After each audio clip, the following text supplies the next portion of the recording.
Good morning, good evening, wherever you're joining us from, and thank you for being here. I'm Susan Barashai, founder of C Admissions. And if you're here today, specifically for this topic, you're probably around 15 to 20 years into your career.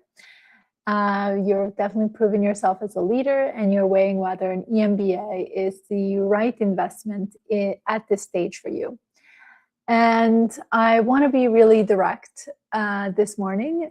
Most senior professionals are, at this point, maybe asking the wrong questions about EMBA programs. The question that I oftentimes hear is, what's the best ranked program, or which one is the most convenient program for me to pursue an EMBA? But instead, you should be actually asking, which program gives me access to leaders who can open doors I can't open on my own? Because that's really what separates a transformational EMBA investment from a $200,000 credential that sits on your LinkedIn profile alone. So over the next 20 minutes or so, I'm going to break down what EMBA programs actually deliver when they're done right, why peer quality matters infinitely more than rankings, especially at the level that you're at, and how to evaluate whether a specific program will actually serve your specific objectives. Then I'm going to open the floor to your specific questions. So if you have questions, definitely write them along in this presentation so that by the time we get to the 20-minute mark, I'll have your questions on the queue for us to discuss. So let's get started. So let me start with this uncomfortable reality. If you're choosing an EMBA program the way you chose your undergraduate institution or even your company leadership development program, you can be making a very expensive mistake. Most executives that I talk to are evaluating EMBA program based on ranking, brand recognition, and oftentimes convenience. Which programs lets me keep my current responsibilities with minimal disruption? And obviously, I understand that logic. It totally makes a lot of sense. You're managing significant organizational commitments, you have a family, and you can't just disappear for 2 years and expect that everything is going to be exactly as it was. But here's what's actually happening. You're optimizing for the wrong variable in most cases, because unlike traditional MBA programs where curriculum and career services drive the majority of the value, Executive MBA value comes almost entirely from one thing, and that's the quality and authority of the people sitting next to you in that classroom. So your peers who are EMBA candidates just like you. And think about it, at 15 to 20 years of experience, which is the average of EMBA programs, you don't need another finance course. You probably have been managing P&L already. You don't need the basic strategy framework because you've probably implemented it already. What you need is access to the CEOs who are 2 levels above where you are now, the entrepreneurs who scale the business in your target industry, the private equity partners who can introduce you to opportunities that never made it to the open market. That's what you're actually buying with an EMBA, and not every program is going to deliver that.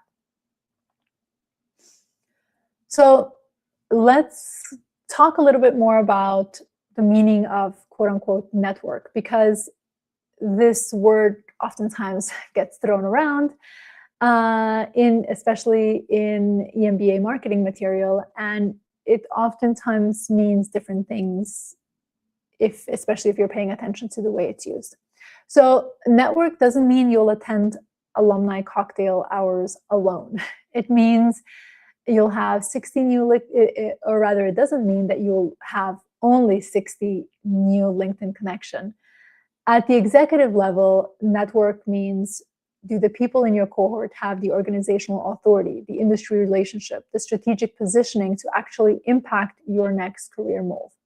just like they're evaluating if you have these components that you can give to the next person, who is also looking to you as an individual who they aspire to be at. So when I'm working with clients who are evaluating EMBA programs, what I'm looking at, or rather we collectively or together are looking at cohort composition very differently than what the brochures are going to show you. We're asking, what percentage of this cohort are C-suite executives? How many sit on boards? How many are entrepreneurs or investors with capital allocation authority? How many work in industries or geographies that align with where this client wants to actually be? Because what's happening in the program, especially if you get it right, is that you're not just meeting people. You are in intensive multi-day modules with leaders who are actively making hiring decisions, investment decisions, partnership decisions, and you are working on real strategic challenges together, whether that is on campus or whether that is on an international setting, wherever that module may end up being. You're building relationships with people who 6 months after graduation can say, I need someone to lead our expansion into Southeast Asia, and they think of you. That's the difference between a transformational network and a credential as it relates to an EMBA. So I'm going to give you a concrete example of why this matters, and I'm going to use real client stories to share this or to illustrate this. So I worked with an executive who was running his family business. This was a third-generation company, significant revenue, but he didn't come from a brand name organization. So no McKinsey on his resume, no Goldman Sachs. And when he first came to have a conversation with me, he was struggling with how to position himself for business schools because he felt like his background wouldn't resonate with admission committees, especially because he didn't have those brand names that we're so often are accustomed to seeing in these spaces. But here's what we figured out together. His challenge really wasn't his credential. His challenge was that he needed a cohort of peers who understood family business dynamics, who were thinking about multi-generational wealth and organizational succession, who could help him think strategically about taking his family company to the next level. He didn't need to be in a room with consultants trying to break into corporate strategy roles. He needed to be in a room with other entrepreneurs and business owners who are looking to build better businesses. So we ended up positioning him for Wharton's global EMBA program, specifically because the cohort composition there includes a significant number of entrepreneurs and family business leaders, and he got in. And what happened during the EMBA experience is that he didn't just build his network. Of course, he did that component, but he ended up actually working with peers to co-found a startup with his classmates. And that's what happens when your peer quality aligns with your objectives and you are with individuals who are as ambitious as you are, and you're always looking for new ways to make an impact. But if he had chosen a program on convenience or ranking without evaluating cohort composition, he would have spent 2 years with people who he couldn't relate to, and couldn't open doors he actually needed opened. It could be a same technical degree, meaning an EMBA, but the outcomes could be very different based on your choices. So which program actually delivers this level of peer quality and network density? I want to be specific here, but this is obviously not exclusive in terms of the top business schools that have strong EMBA programs.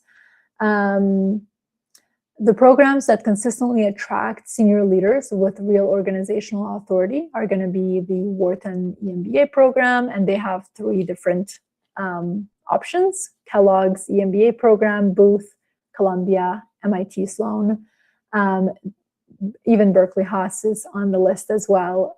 So these programs have maintained rigorous admission standards for executive candidates. They're not just accepting anyone with 10 years of experience and decent test scores. They're really looking for leaders with demonstrated organizational impact, P&L responsibility, leadership of others, and strategic authority. So what that means for you as a candidate is that when you walk into one of these programs, you're sitting next to other executives who are at a similar level of seniority and authority to you, or even higher in some cases. The conversations you're having in class, the relationships you're building during these international modules, the peers, the peer advisory you're getting on your strategic challenges, it's all coming from people who understand the complexity of senior leadership because they're living it just like you are and can support you in the challenges you're overcoming, just like you can support them as well. Now, does that mean that other programs can't deliver value? Definitely not. But it does mean you need to do your homework on cohort composition. Don't just rely entirely on ranking or what you hear is the best program. You need to do your due diligence. So don't look at average years of work experience. You want to be very specific in those conversations in terms of what you're learning. What percentage of your cohorts are VPs or above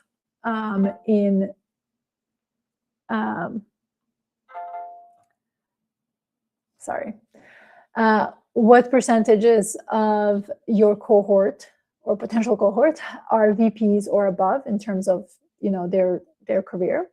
How many participants or how many classmates have P&L responsibilities? What industries are they representing? And especially if you're going into spaces that are more niche, you want to be very, very attentive to who is there, because those details are absolutely going to determine whether the network will actually serve your objective or is it going to be just another program. And also geography matters here too. So if you are on the East Coast and your industry is concentrated in major metro programs like Wharton, Columbia, MIT, give you direct access to these networks. So you want to look at also geography. But if you're looking to build international relationships, you need programs with strong cohorts and international modules as part of the curriculum to make sure that you get that exposure that you need. So if it's not clear, your goals are integral to you selecting the program. So that's even a way in our process before we go into which programs you're going to consider. Even if we have a large list, your goals need to be clearly defined beforehand. So let me give you a framework of evaluating whether a program is actually building a network or just delivering credentials.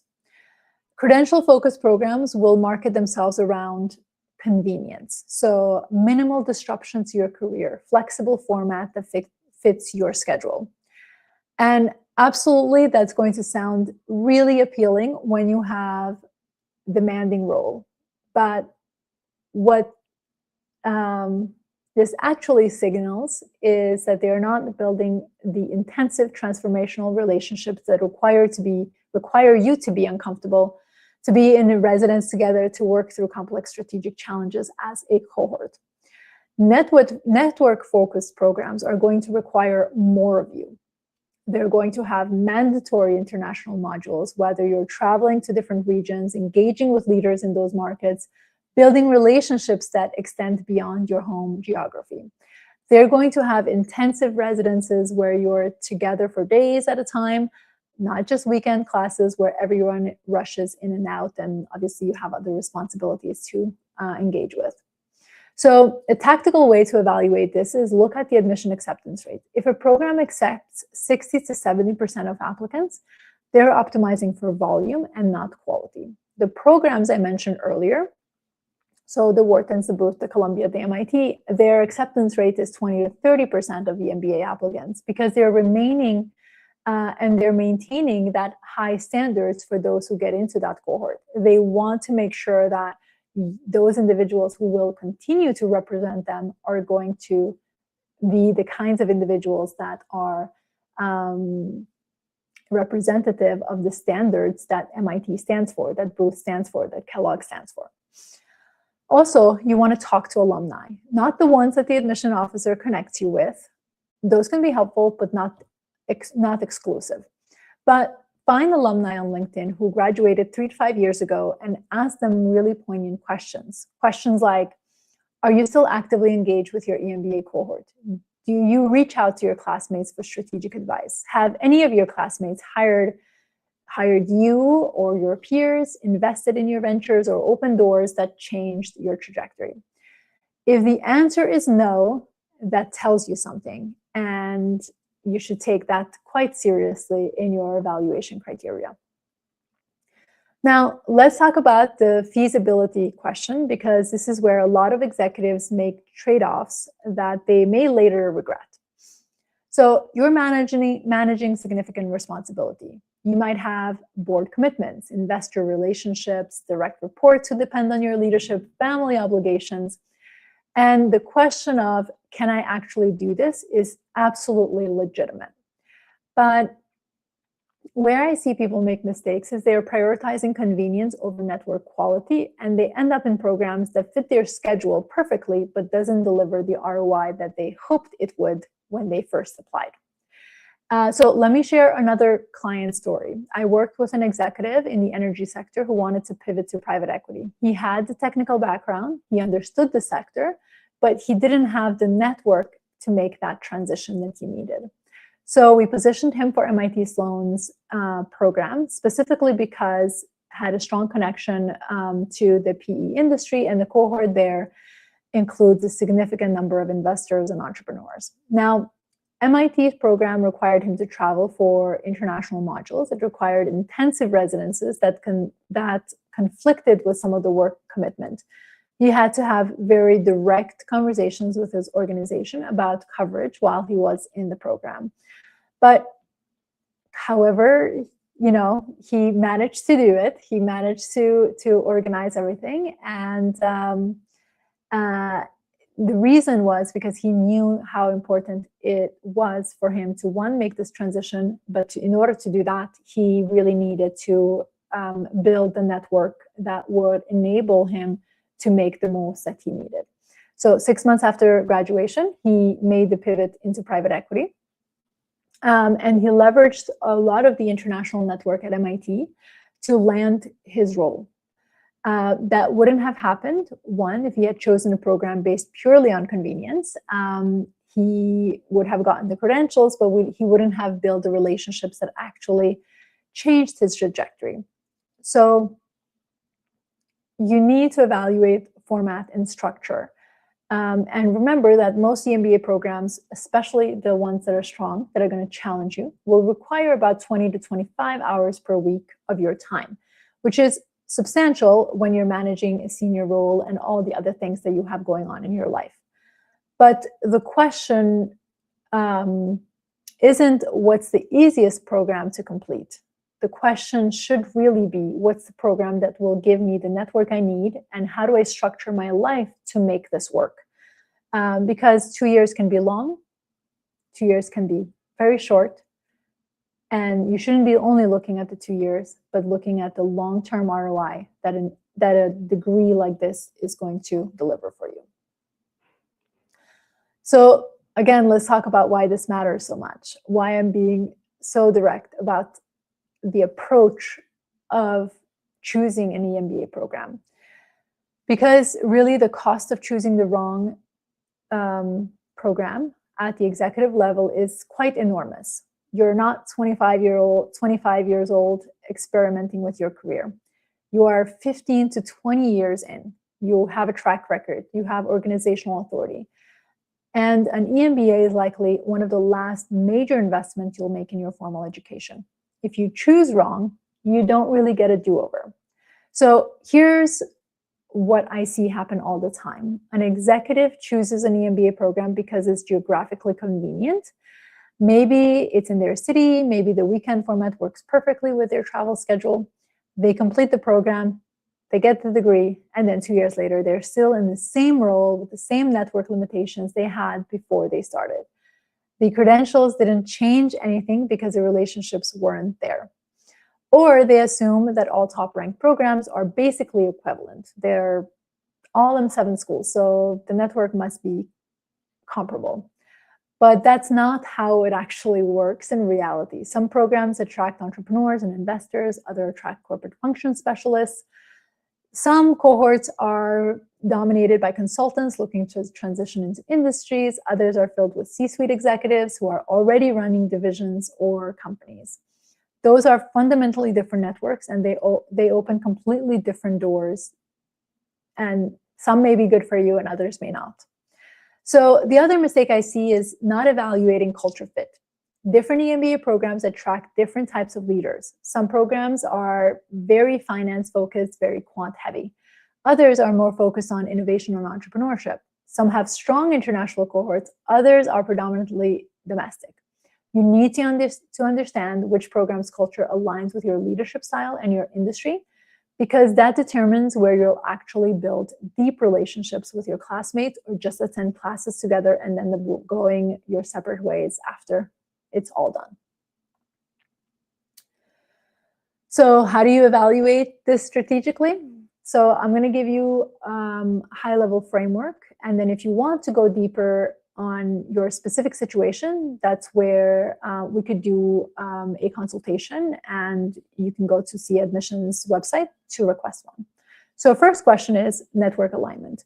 Look at the cohort profile and ask, do the leaders in this cohort work in industries where I want to build relationships? If you're in healthcare and you want to transition into health tech, you need a cohort with people in both healthcare operations and technology. If you're in finance and you want to move in corporate strategy, you need classmates who are already in those corporate strategy roles at target companies. Second, geographic reach. If you need to build relationships on the West Coast or internationally, you need a program with strong representation in those markets. Some programs are very regionally concentrated and others have genuinely global cohort. That may matter to you. So first assess what matters and then look for those opportunities. Third, the organizational support. Have you had the conversation with your leaders and with your leadership about what an EMBA will require? Do you have the political capital to take time for international modules? Is your organization supportive of your development at this level, or will this create friction? These are hard questions, but are also really important that you have these questions early on before you make this huge investment of time, emotions, capital, and everything else. And fourth, investment timeline. At this level, you should see ROI from your EMBA network within 2 to 3 years after graduation, whether that's a promotion, a pivot into a new industry, board opportunities, or entrepreneurial ventures. If you can't articulate how this specific program's network would create those opportunities, you're definitely not ready to apply. Now, obviously, this is a strategic evaluation that requires real clarity on your objectives, honest assessment of your competitiveness for top programs, and understand how to position yourself in ways that resonate with admission committees at this executive level. And that's definitely where we can come in and support you in evaluating that structure. So let me share a little bit of how we support executives who are navigating the decision of applying to EMBA programs. So at CE Admissions, we work with senior leaders who understand that the EMBA is a strategic investment, not just credentials. Our clients aren't looking for generic admission advice. They're looking for strategic guidance on which program will actually serve their objectives and how to position themselves as the caliber of leader these programs want in their cohort. In our work together, we start with strategic assessment. We evaluate your current role, your industry position, your long-term objectives, and we match those against the specific strengths and cohort composition of different EMBA programs. You want to apply strategically to 2 to 3 programs where the network will genuinely advance your trajectory. Then, once we do that, then we'll help you position your candidacy in ways that demonstrate your organizational impact and leadership authority. EMBA admission committees aren't really evaluating you in the same way they evaluate full-time MBA candidates. They're looking for evidence that you can contribute to to and at the executive level, that you'll add value to your peer discussion, that you have the strategic perspective and organizational authority that makes you a valuable member of your cohort. We also work with you on the narrative components of your application, so your essays, your resume, and all of its positioning, the recommendation, and all of the other minutiae details to ensure that the admission committees see you as a leader who's ready for this level of engagement, not someone who's just collecting credentials. The client I mentioned earlier, who is running a family business, got into Wharton's global EMBA. We spent significant time building a narrative around his vision for a multi-generational growth of his family business and how the EMBA would support that. That's really not a generic structure of his candidacy, and it's definitely not trying to fit a mold that he did not belong in.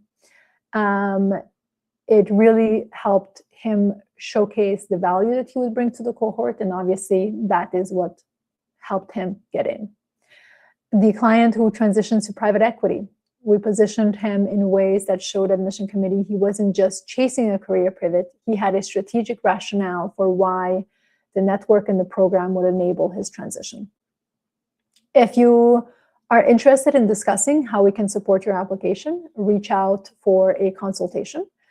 We'll be direct with you, and that's what we're known for, being extremely direct with you about your competitiveness, your program selection, which one makes sense given your objective, and what it would take to position yourself effectively for these kinds of programs. If you're interested, definitely reach out for a consultation. Now, we have about 3 minutes left, and we'll dive into some questions that have come in.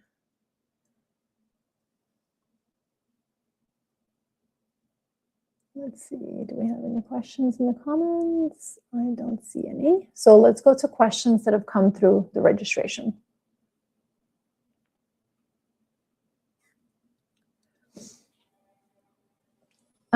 What signs show I'm hitting a ceiling in my current role, and why does that matter? Oh, I lost the question. Matter for applying to EMBAs. So if you're seeing a lot of individuals at the higher level than you who have EMBAs, and you're looking to position yourself for that next level, and you're finding it a lot more challenging, that is definitely a sign that you are reaching your ceiling, and you'll need to start thinking about how you can move there.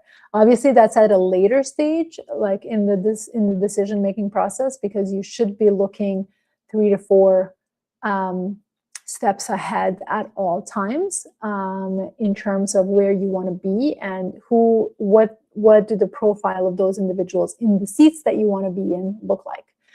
Meaning, if those individuals have EMBA, the likelihood of you getting that job without an EMBA or MBA, right, is going to be quite limiting. So you want to plan ahead, right? And obviously, you know, an EMBA is going to take 2 years for you to obtain. So again, you want to plan ahead. So that would be one of the first things that you should be looking at, and especially if you're early in your career, you definitely want to look for those components and obviously, if you're being, I mean, this is the most obvious one, if you're being overlooked for a promotion, another reason where you should be evaluating kind of where you stand and what's the possibility of you getting to where you want to go.